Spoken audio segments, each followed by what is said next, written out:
जो कर रहे हैं ना उसी के माध्यम से ये भजन। और उसमें और दूसरा है, दूसरी जगह पर यहाँ पर ये दो छंद इन्होंने लिखा है। अपन राज्य में क्या करते हैं, संकल्प। संकल्प माने आज ये करूँगा, वो करूँगा, वो करूँगा। और उसका विकल्प कब होएगा, कब ये काम होएगा, इसको विकल्प, संकल्प और विकल्प। ये क्या कहता है, कितने युग बीत गए तेरे को ये संकल्प संसार विकल्पों में उड़ के।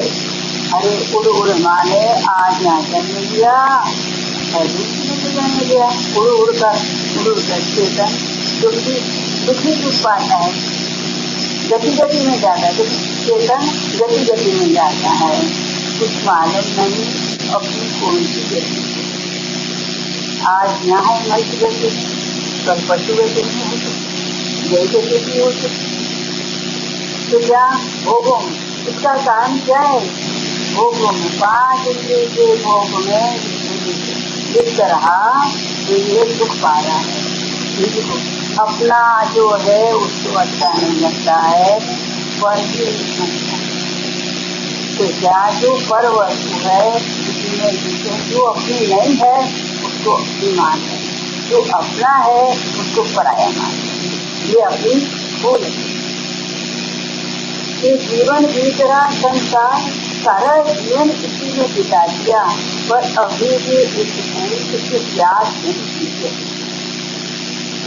फिर बताया कि तू कौन सा कहाँ गया, क्या नाम भैया, क्या नाम है तेरा नाम क्या है, जानी तुमका खाता क्या, बाकी क्या बोलता, ये इसकी हालत है। ये खा रहे हैं अपन, बुरे पाप के बुरे खा रहे हैं, पूरा जिसको बोलता है बाकी का बुरा माने पूरा, पूरी बाकी खाने को नहीं मिलती इसको, पूरी बाकी कहाँ खाने मिलेगी, मोक्ष में। जो बाकी का बुरे खाता पूरा जीवन। फिर क्या कहता है जीवन की, तू कौन कहाँ का है, वो तेरा नाम, कुछ गिरा नाम की। सोनगढ़ वालों ने पूछा कि तुम्हारा क्या नाम, वो बोले मेरा नाम सिद्धार्थम, वो बोले मेरा नाम सिद्धार्थम। जब मुनि पंत से बोला कि तुम्हारा नाम क्या, मेरा नाम शांति सागर। अब इसका कहाँ माने, अपेक्षा सुन, अपेक्षा लगा लो कि शांति सागर की है और सिद्धार्थम की, दोनों जैसी अपनी जगह ठीक है, सही है कि नहीं, है कि नहीं। पर्याय दशा से शांति सागर है और निश्चय दृष्टि से सिद्धार्थम होने की वो प्रक्रिया करना है, पर अभी सिद्धार्थम हुआ नहीं। मुझे जैसे मुझे सिद्धार्थम नहीं हुए तो घर वाले कैसे सिद्धार्थम हो जाए, विचार करने उसको नई की दृष्टि से समझना चाहिए। ये सिद्धार्थम होगी, पर अभी सिद्धार्थम तो 5 इंद्रिय के भोगों में ये फंसा हुआ है। जब ये 5 इंद्रिय के विषय को डाल कर गया तो ये भी सिद्धार्थम हो जाता, अभी सिद्धार्थम। तो क्या बताएं, आए किस घर से, जाना किस का, कोई भी नक्की नहीं, कोई भी नक्की नहीं है, कहाँ से आया है कहाँ जाना है, इसमें नक्की नहीं क्या। अगर 5 इंद्रियों का विषय भोग इसने बंद कर दिया, बोल दिया होता हूँ, तो इसकी जगह सिद्ध हो जाए। और अभी तो 5 इंद्रिय मोड़ है तो भी इसकी जगह सिद्ध होने वाली नहीं है, पंचम काल बराबर है कि नहीं। गति बंद होता है तो गति बंद भी ऐसा नहीं होएगा कि तुम इसकी मिल जाएगी। और भगवान से प्रार्थना तो हमको करेंगे, भगवान मेरा गति बंद हो गए। जहाँ चौथा साल होता है मुझे मेरी गति बंद करती है, और भगवान की गरज लगी है कि तुम्हारा आयु का बंधना गति बंद करेगा, करोगे तुम काम और फोड़ेंगे वो कर्म। यही है ना, अपन दूसरे की अपेक्षा लगाकर बैठे, भगवान ये देना, भगवान ये देना। भगवान तो खुद सीख गया, अब उसको कोई लेना देना नहीं, तो तुम्हारी भक्ति तुम भक्ति करो या उनको गाली दो, उनको कुछ नहीं है, उनकी त्रासदा प्राप्त करके उसमें विराजमान और अपन के पीछे की भक्ति करते हैं, उनसे आशा लगा कर कहते हैं भगवान मुझे तार दो, मेरी वहाँ पकड़ के बुला लो और मेरे संसार समुद्र मेरे को तार दो। भगवान ये मेरा रखवाला है, तो तू ये रखवाला होता आज तेरा, तुमको उसकी लगेगा जाता किसी की रक्षा करने वाला भयानक ये संसार जंगल है जिसमें क्या आखिरा ये दोनों बात है। क्या होता है यम और जन्म, हम सब उस यम के दाग में अगर अपन फंसे हुए हैं, कोई बचाना वाला मंगतराय जी की 12 भावना में बोलते आता है ना, मंगतराय जी 12 भावना के अंदर आया किसी दृष्टि जाना कि क्या ये संगल है कि 2 दिन का था संज्ञान आश्रा है।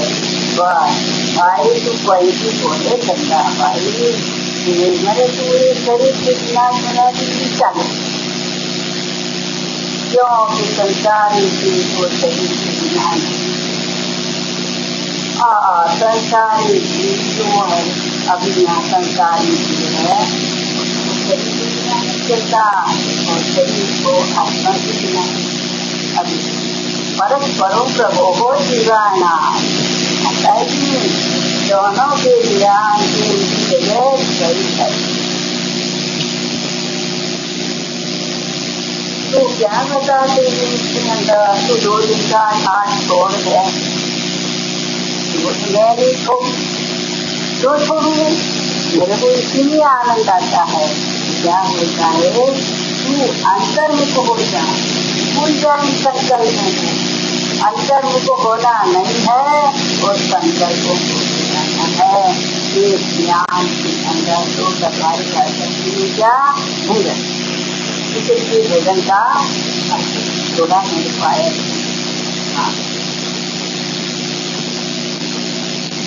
हाँ देखिए तो अपना 4 दिन पहले लोकांतिक देवों का वर्णन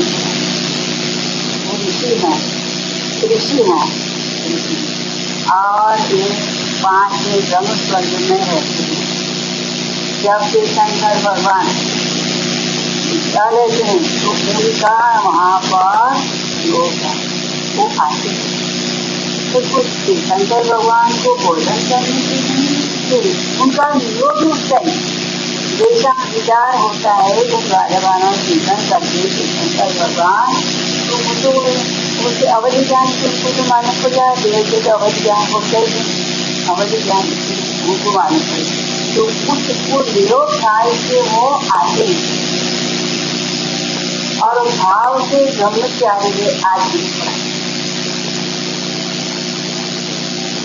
ऋषि बताए ना ऋषि माने ब्रह्मचारी एक भाव अवतार आपस ये लोग से यहाँ आएंगे और वो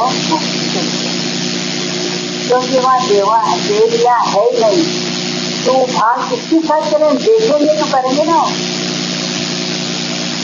इसलिए उनको ब्रह्मचारी तो भाव ब्रह्मचारी लगाए। आज मैंने शास्त्र जी में परमनाथ रामचंद्र में भाव ब्रह्मचारी बाल ब्रह्मचारी भाव ब्रह्मचारी जैसे तो सरवा से देखे थे वहाँ देवियाँ कोई भी नहीं क्योंकि सागर तक उधर चर्चा करते इतना टाइम उनको खाना पीना खुद नहीं है न आँखें जमका लगती है कोई रह ही नहीं सकता थे क्योंकि उनको वहाँ से मुक्ति वो भी देश है इसलिए पूरे कर्म का हमारे जहाँ तक पुण्य काम पानी में देवी का किसी के लिए पाप पुण्य मिल गया तो पानी से विचारी कल कहा तन को क्या बताए, शरीर को कारागृह एक बार, जहाँ तक आयु पूर्ण नहीं होती वहाँ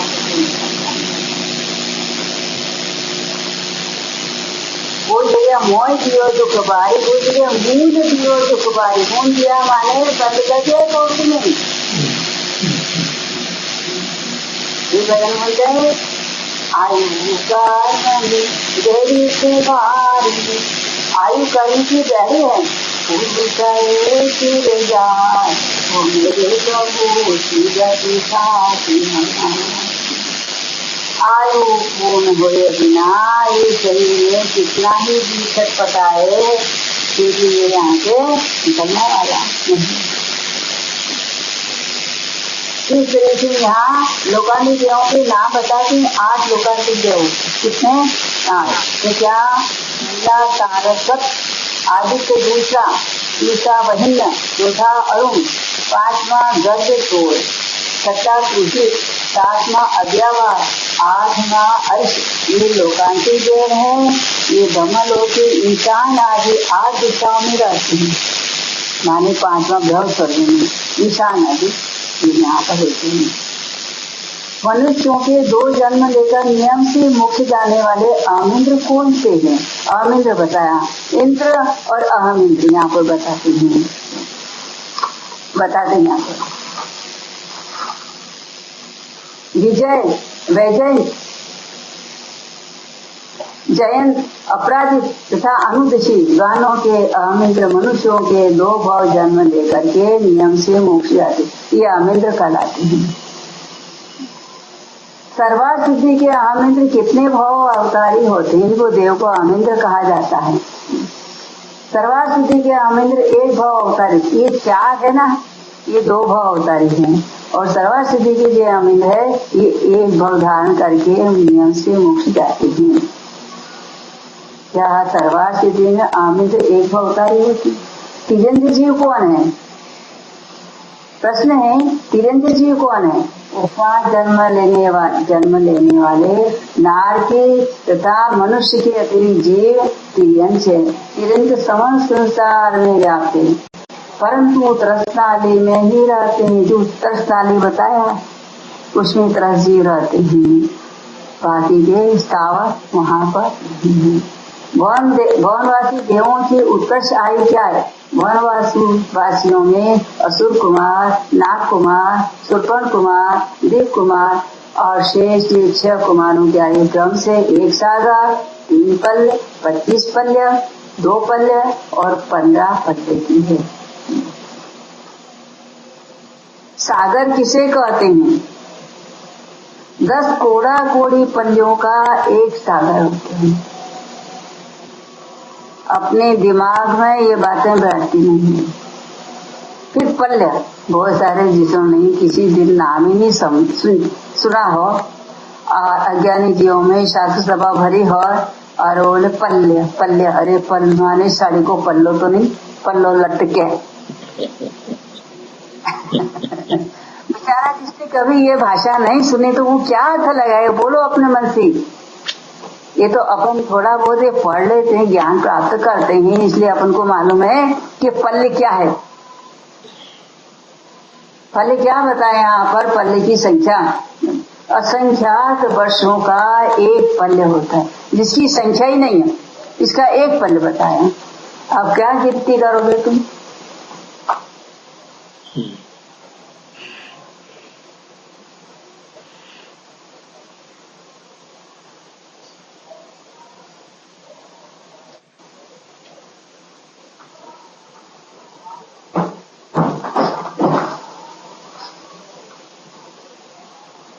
कहाँ से आए हो आप? निगोद से। कौन सी निगोद से? नित्य निगोद 2 तरह की है, इतर निगोद और नित्य निगोद। नित्य निगोद से आए।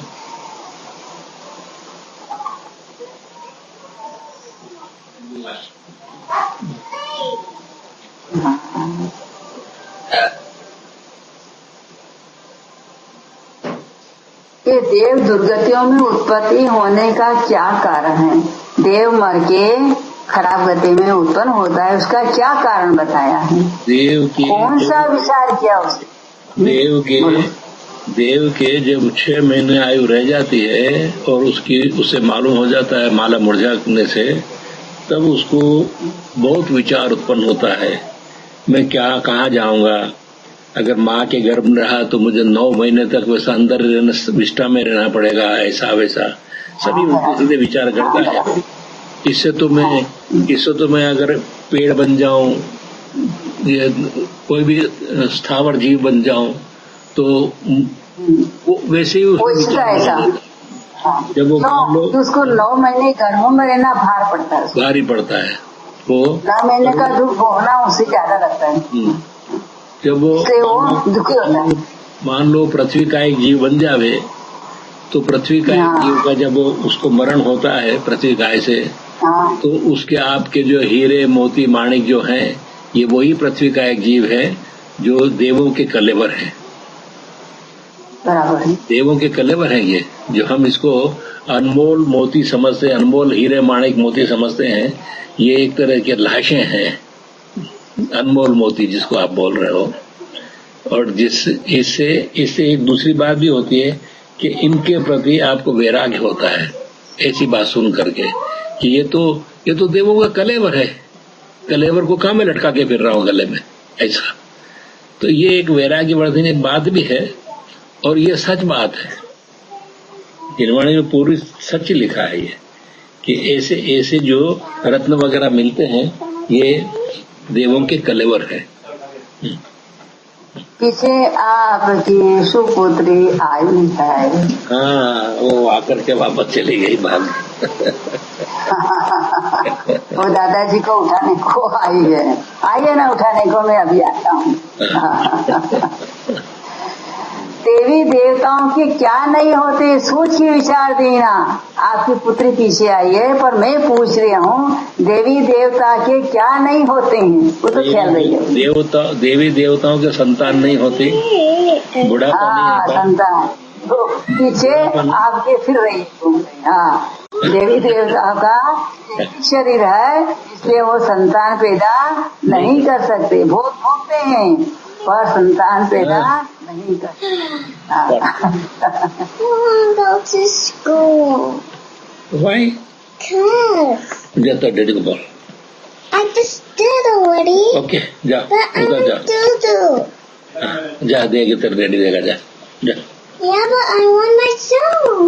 हाँ जा, इसका शो लगा दे। हाँ जा। हाँ, तो क्या बताए यहाँ पर? हाँ, तो क्या दुर्गति में उत्पन्न होने का क्या कारण है? एक और भी बात बताई इसमें अंदर और भी। तो क्या समाधि मरण में विराजित करने पर कोई समाधि मरण कर रहा है कोई जीव, अच्छा। उसमें बाधा लाना। अच्छा। हाँ, ये नई चीज है, ये नई चीज है, नई बात करते हैं बहुत देव आकर के और हाँ। तो क्या समाधि मरण के विराजित करने पर कितने ही जीव कंदर्प, किल्बिष, अभियोग और सम्मोह आदि देव दुर्गतियों में उत्पन्न होते हैं। बराबर। ये देव गति में उत्पन्न होने का एक कारण, खोटे देव जिसको बोलते कुदेव। अब ये क्या बताया है? अभियोग जाति का जो देव होता है, तो वो इंद्र का एरावत हाथी बनता है। इंद्र उसको आज्ञा देता है, बनो एरावत हाथी, उसको बनना पड़ता है।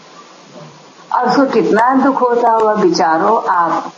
वो भी देव है और वो भी देव है, इंद्र भी देव है, देवगति का देव, और ये अभियोग जाति का वो भी देव है। हाँ, वो कैसा विचार करता है, क्या करूं, मैं चिट्ठी का चाकर हूँ, मेरे को हाथी बनना पड़ेगा। देव है फिर भी क्यों, ये वहाँ कोई तीजन से जीव नहीं जाता, वहाँ देवगति के अंदर इन देवों को ही बनना पड़ता है।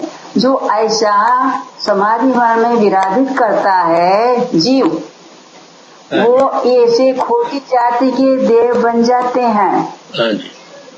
कोई धर्म का कार्य कर रहा है और उसके अंदर बाधा ला दो, तो अगर देवगति का उसने बन किया है तो ऐसे देवों में जाना पड़ेगा। बिल्कुल। फिर पूछा कि कंदर्प देव में कौन उत्पन्न होता है? ये भी देवगति का देव कंदर्प जो सत्य वचन से रहित है, झूठ बोलता है, बहु जन्मे हंसी करता है, अपन हंसी बंद करता ना, इसमें भी पाप बंद कर।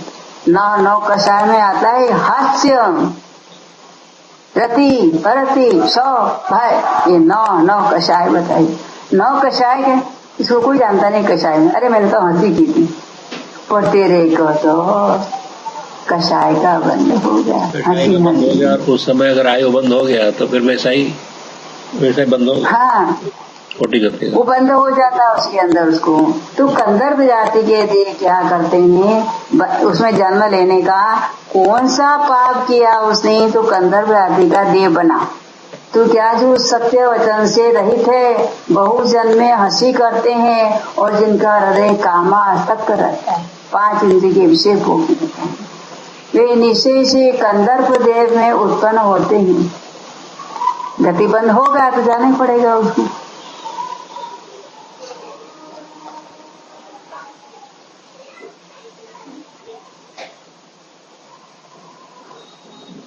सात प्रकार के भंग कौन कौन से हैं? सप्तभंगी। एक भंगी से काम नहीं चला तो आचार्य ने 7 भंगी बुला दिया। अपनी समझ के बाहर था, जो विषय था वो अपनी समझ के बाहर था, इसलिए आचार्य ने करुणा करके 7 प्रकार का भंग यानी 7 प्रकार की झाड़ू लगाने वाले अपने पास में भेज दिए। कितनी करुणा की अपने ऊपर आचार्य ने, अपने समझाने के लिए। अपन तो उनको भंगी मानते हैं, पर तुम्हारी शंका का समाधान करने के लिए झाड़ू लेकर के वो आ जाते, ज्ञान रूपी झाड़ू। कल्पना करो तो क्या बताया है सब। स्याद अस्ति पहली, स्याद नास्ति दूजी, दूसरा भंगी आया, तीसरा भंगी स्याद अस्ति, स्याद अस्ति नास्ति, चौथा स्याद अव्यक्त, 5वां स्याद अस्ति अव्यक्त। अव्यक्त माने छिपा हुआ, बाहर आया हुआ व्यक्त, छिपा हुआ अव्यक्त। 6वां स्याद नास्ति अव्यक्त, 7वां स्याद अस्ति नास्ति अव्यक्त। इस प्रकार से 7 भंग बताए आचार्य अपन को समझाने के लिए। क्यों कि अपन को ज्ञान तो था नहीं, माने जीव तो ज्ञाता दृष्टा है, पर जैसा ज्ञान होना था वैसा ज्ञान नहीं रहा, इसलिए अपन को इन सप्त भंग से अपन को समझाया। पर तो भी तो ये जीव सुनता ही नहीं, समझता ही नहीं, अज्ञानी का अज्ञानी रहा। वो विषय भोग एक तो विषय भोग में उलझा हुआ है, और दूसरा प्रमाद है, और दूसरा प्रमाद है, इसी वजह से नहीं समझ पाता। बाकी अगर प्रमाद रहित हो जावे, विषय भोग से थोड़ा विरक्त होवे, तो ऐसी बातें समझ में आती है, नहीं तो नहीं आती। ऐसा नहीं, समझ में उस टाइम आ जाती है पर भूल जाती है, ये प्रमाद का कारण। क्योंकि उसको फिर जो विषय भोग ज्यादा याद आते हैं ना, तो उसमें ये चीजें रह जाती है अलग से, इनको वो कुछ भी याद नहीं रहता। अगर खाने की बात आए तो खाने पे बात ध्यान रहेगा, फिर उस समय आपको वैराग्य की कोई बात नहीं आएगी। यूँ नहीं होगा कि ये ऐसा कभी वो सोचता नहीं खाने के टाइम पे, अरे मैंने कितनी बार खाया है, इसमें क्या रखा है, ऐसी बात कभी नहीं सोचता। वो तो लालसा के माफी और पेट में जो लोभ है उसके लिए उसको जबान की तृष्णा बुझाता रहता है और कुछ नहीं करता, उसी में ध्यान रहता है। वो याद रखने की कोशिश करता है, फिर भी वो भूल जाता है, क्योंकि उसने ये बातें पहले भाव में कभी सुनी नहीं, कभी कही नहीं, कभी पढ़ी नहीं उसने। और इस भाव में थोड़ा बहुत ज्ञान रखने की कोशिश करता है। आज अभी पढ़ा और इतना उसका क्षयोपशम माने ज्ञान, अल्प ज्ञान। क्षयोपशम का मतलब है उघाड़ होना और दबना, उघाड़ होना और दबना। जिसको अपन बोलते ना अंधेरा उजाला, थोड़ी देर में अंधेरा, थोड़ी देर में उजाला, वैसे जैसे कोई बिजली का बटन अप डाउन करता हो तो 1 मिनट में लाइट आ जाती है, 1 मिनट में बंद हो जाता है। वैसा ही हमारा शौपसम है, ज्ञान का शौपसम यही है कि कभी याद रहता है, कभी नहीं रहता, कभी याद आ जाता है, कभी नहीं आता, कभी कोई चीज आप याद दिलाओ तो आ जाती है और फिर भूल जाते हैं, तो वो शौपसम है। अगर वो हमेशा रहे तो क्षायिक है। और उत्तम थोड़ी देर के लिए कोई याद दिलाता, हाँ ये बनी, हाँ, और थोड़ी देर हाँ हुआ, फिर लाना हो गया, क्या हो गया, अधूरा ज्ञान का दिन, अधूरा ज्ञान। और जब क्षायिक ज्ञान हो जाता है तो क्षायिक ज्ञान तो वो तो कभी बोलने का कारण नहीं पड़ता है, क्षायिक ज्ञान हो जाता है। उत्तम सर्वप्रथम ज्ञान जो भूले होते हैं, कोई जीव को जो याद रहता है, कोई जीव को आगे जाकर के क्षायिक समझ खो जाता है। हाँ, कोई जीव उसके सर्वप्रथम मैं ज्ञान तेज हो जाए तो नहीं भूलता है, तो नहीं भूलता। ये ज्ञान प्राप्त होने के बाद, सही ज्ञान प्राप्त होने के बाद ये नष्ट नहीं होता, ये दो ज्ञान नष्ट हो जाता है। प्रतिक्रमण और प्रत्यक्ष ज्ञान में क्या अंतर है, बदला ही है। प्रतिक्रमण और प्रत्याख्यान, प्रतिक्रमण तो है अभी जो मैंने किए हैं उनका निराकरण के लिए मैं प्रार्थना करता हूँ, और प्रत्याख्यान वो है मैं आगे नहीं करूंगा, आगे नहीं करने की प्रतिज्ञा है। प्रत्याख्यान ये हो जाएगा तो मैंने पश्चाताप कर लिया, आगे नहीं, वो प्रत्याख्यान है। हाँ, तो ये अपन आलोचना पाठ पढ़ते हैं ना, तो आलोचना पाठ अपन पढ़ते हैं, पर झूठी अपने लिए झूठी, बड़ा आज वो नहीं करूंगा और फिर वापस इसी में हाँ मेरा दिया चारी वो हरि से गाये क्यों नहीं जा रही, और फिर सभी सुधारने को तैयार हो जाते हैं।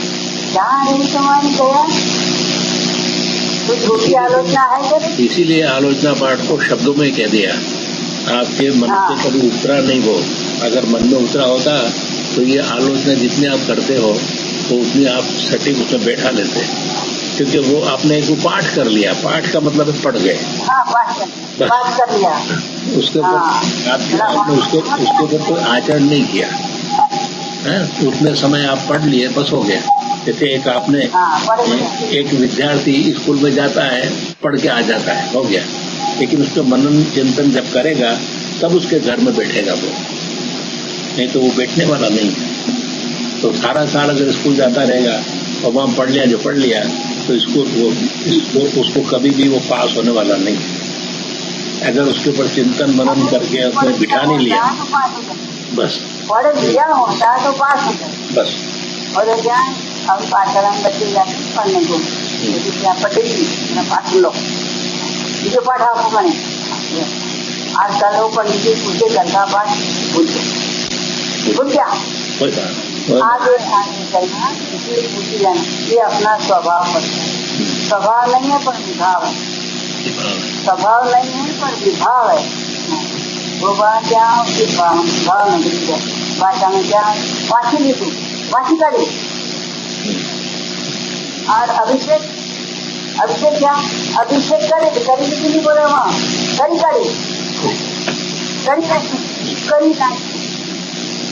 और करीना की माने करिया नहीं, करिया ना की।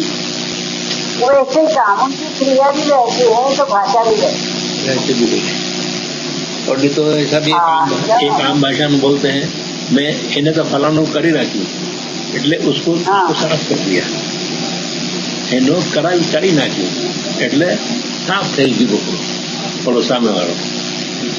એટલે એ કરી નાખ્યું जो शब्द है, ખાઈ નાખ્યું, એ ખાઈ નાખ્યું નથી, नाचनी के खाए नहीं तो खाए ली खाई नाची खा के संडास में होया है पेट में बैठने वाली नहीं है, वो पेट में बैठने वाली नहीं है।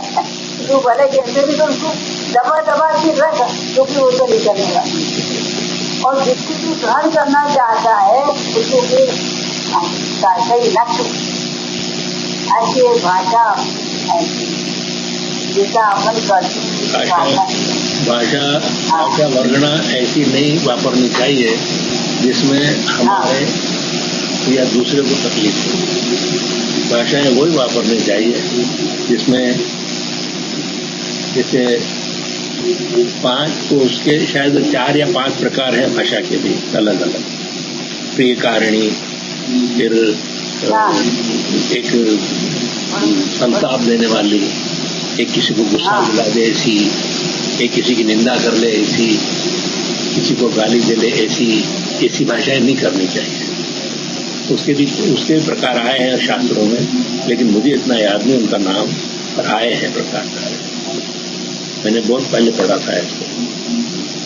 तो उनको ऐसी जिसको भिड़ा देवे ऐसी भाषा भी नहीं बोलनी चाहिए लोगों को। किसी की ऐसी बात उजागर नहीं कर दे कि किसी को इतना संताप हो जाए कि वो आत्महत्या कर ले। ऐसी भाषाएं कभी नहीं वापरना चाहिए। या 2 देशों में ऐसी भिड़ा देने की बात है जो ये आजकल जो नेता लोग कर रहे हैं, ये भाषाएं अच्छी नहीं है। एक दूसरे के चुनाव जीतने के लिए जो भाषाएं वापर रहे हैं ये किसी काम की नहीं है। और ये चुनाव के बाद फिर सुनाई नहीं देगी आपको। अभी जहां तक चुनाव नहीं होंगे वहां तक सुनाई देगी, और चुनाव होने के बाद फिर यही गले मिलेंगे और वो एक दूसरे को रात्रि भोजन तरह देंगे। अभी नहीं, अभी तो बस कट्टर दुश्मन है। और नहीं, विक्षेपणी भाषा ये भी उसका एक नाम है। ऐसे विक्षेप वगैरह डालने वाले भाषाएं नहीं वापरनी चाहिए कभी। हाँ, आपको कोई अगर उससे आपके मन में संताप है उसके प्रति, तो आप अलग तरह से उसको करो, व्यक्त करो। लेकिन ये व्यक्त करने का ये तरीका नहीं कि आप गाली गुलज करने लग जाओ या उसके चरित्र को गंदा करने लग जाओ। गलत बात है। जो हाँ जी,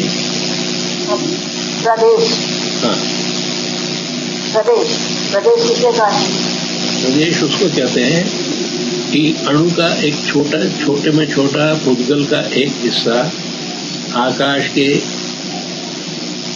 एक प्रदेश से एक समय में कितने प्रदेश को माप लेता है, उसको एक प्रदेश कहा। अणु का छोटे में छोटा हिस्सा आकाश के एक प्रदेश से दूसरे प्रदेश गमन करे उतने समय में उसको समय कहा, और उसको उस समय में जितना गमन किया उसको एक प्रदेश कहा। ये दोनों की परिभाषा एक ही है, एक में आ जाती है। जितने क्षेत्र को एक पुद्गल परमाणु होता है उतने क्षेत्र को एक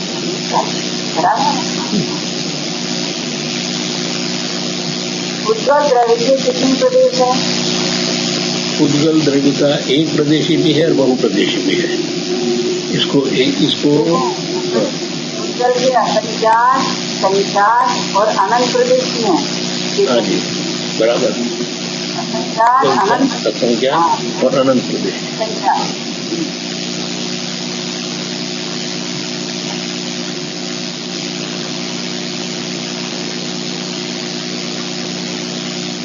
परमाणु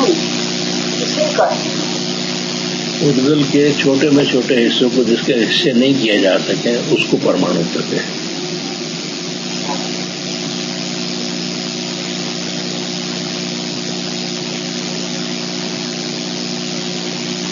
द्रव्यों में सबसे छोटा और सबसे बड़ा क्या है? सबसे छोटा अगर देखा जाए परमाणु है। और सबसे बड़ा आकाश है।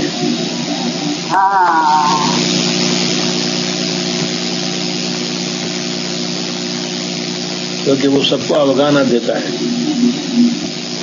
वो किसी से अवगाना लेता नहीं, सबको अवगाना देता है, पांचों द्रव्य को अवगाना दे सकता है, इसलिए वो सबसे बड़ा है।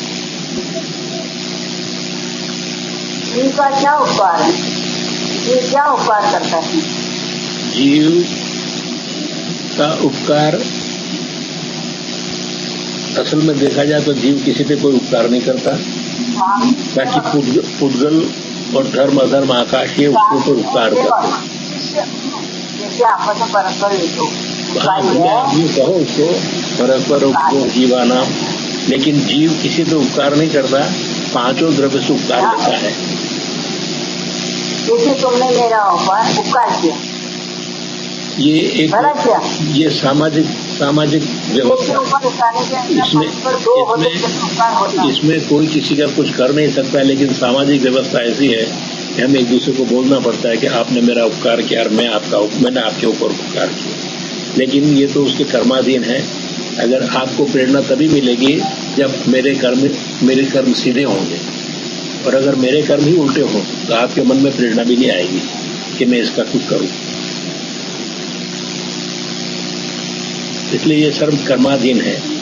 बाकी जीव किसी का कोई उपकार नहीं करता, ये दूसरों से उपकार लेता आया है। दान किसे कहते हैं? जी, दान किसे कहते हैं? दान जो हमारे उपयोग के अलावा हम किसी को कुछ देवे या किसी की जरूरत पूरी करें तो उसको दान कहा है। और दान है 4 प्रकार के, और सबसे बड़ा है अभय दान, ज्ञान दान, दान, औषध दान और अभय दान। सबसे बड़ा दान है अभय दान। अगर उसको एक महाराज ने कहा था कि दान होते हैं, पहला आहार है, दूसरा औषधि दान, लोगों की दान बताते हैं। ये क्या बताया है? औषध आहार, औषध जैसे भूख एक प्रकार का रोग, शिरा रोग, मिटाने को अपन आहार तो वो औषध का काम करती है। और आहार औषध दोनों का ऐसा संबंध है। औषध के रूप में दिया जाता है और आहार के रूप में दिया जाता है। अगर जो बीमार हो जैसे तो खाता हम औषध खाने की क्या हवा खा सकता है? वो खा सकता है? नहीं खा सकता। औषध मात्रा में ले सकता है, देता है, पर आहार जो जितना निमित्त हो तो आहार और औषध दोनों का संयोगी संबंध है। ज्ञान प्राप्त करना अलग है, अभ्यदान अलग है, पर एकांत को दोनों का तो संयोगी संबंध है। क्यों? आहार और दान आपस में रोग मिटाने वाले परस्पर प्रभो जीवानाम। औषध के लिए काम करता है और आहार भूख मिटाता है, औषध रोग मिटाता है। और आहार के बजाय खा लो तो जान मजा के अंदर तो गर्दन में आई, आंगना में लोग जाए, पिज्जा लाओ, लोहड़ी लाओ, लौंगा लोग खिलाओ, ये औषधि है। आहार बीमारी लाने का ये पहलू है, और बीमारी जाने के लिए औषध का।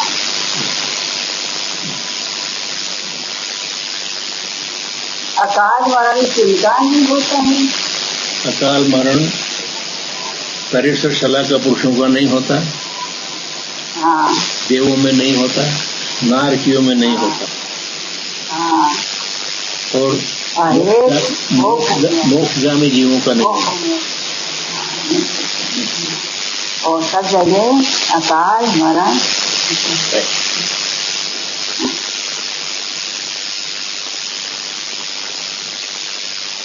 मनुष्य का दुर्जन शत्रु कौन है? दुर्जन माने बहुत खराब शत्रु कौन है? मनुष्य का सबसे बड़ा शत्रु है उसका लोभ, क्रोध।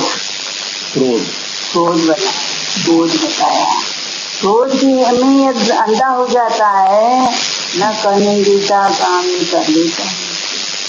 इसलिए इसका अजय शत्रु माने इसको जीतना बहुत मुश्किल है। और क्रोध कहाँ आता है? अपने माथे में, मगज में आता है।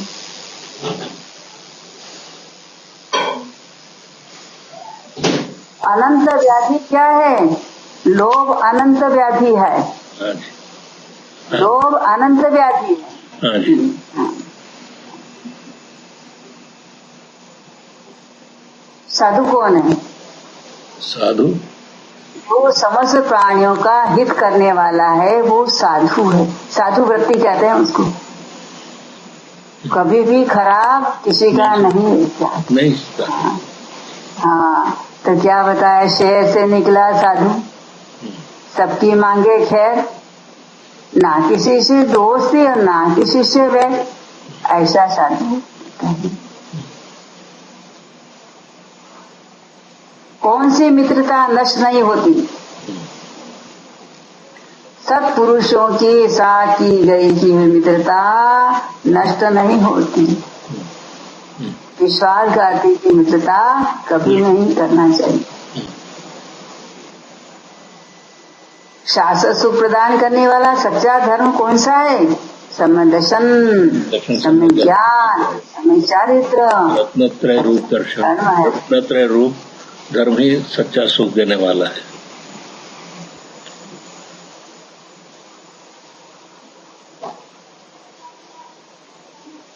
ज्ञान आने के 6 कारण होते हैं। ज्ञान आने के 6 कारण भी आपने बताया। हाँ, ये वही है जो हम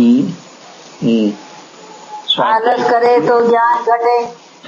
आलस करे तो ज्ञान घटे। निंदा अधिक लेवे तो ज्ञान घटे। नशा किया तो ऐसा किया जैसे अंधाधुन, घर का माने मर गया और आग पड़ी आनंद। ये नींद के कितने भेद बताए थे? नींद के कितने भेद? 5 भेद है। हाँ, निद्रा और श्यान गति। ये श्यान गति सबसे खराब है। कुछ खराब करके और सो जाना, श्यान गति। क्यों भाई? आज मेरे तूने के थप्पड़ मारी थी, मैंने कहा मारी? अरे मेरा अभी भी गाल फूला हुआ है। मैंने नहीं मारे। श्यान गति जिसको नींद में करने की स्थान वृद्धि है। हाँ, फिर लेश करे तो ज्ञान घटे। लड़ाई हो जाती तो जो आता वो भी भूल जाता है। फिर शोक करे तो ज्ञान घटे। चिंता करे तो ज्ञान घटे। कुटुंब के मोह में फंसा रहे तो ज्ञान घटे। इतने कारण है। आज का विषय नहीं पूरा होता है, कल अवधि के ऊपर से।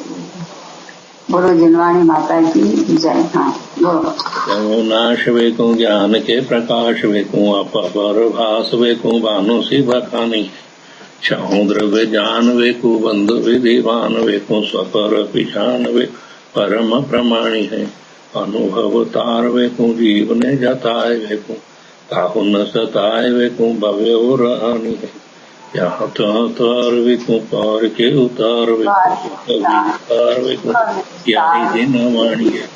जिन वाणी की स्तुति करे लाल विनती जा वाणी के ज्ञान ते सूझे लोकालो सो। जय जिनवाणी मातेश्वरी। धन्यवाद प्रभु। जय जिनेन्द्र। जय।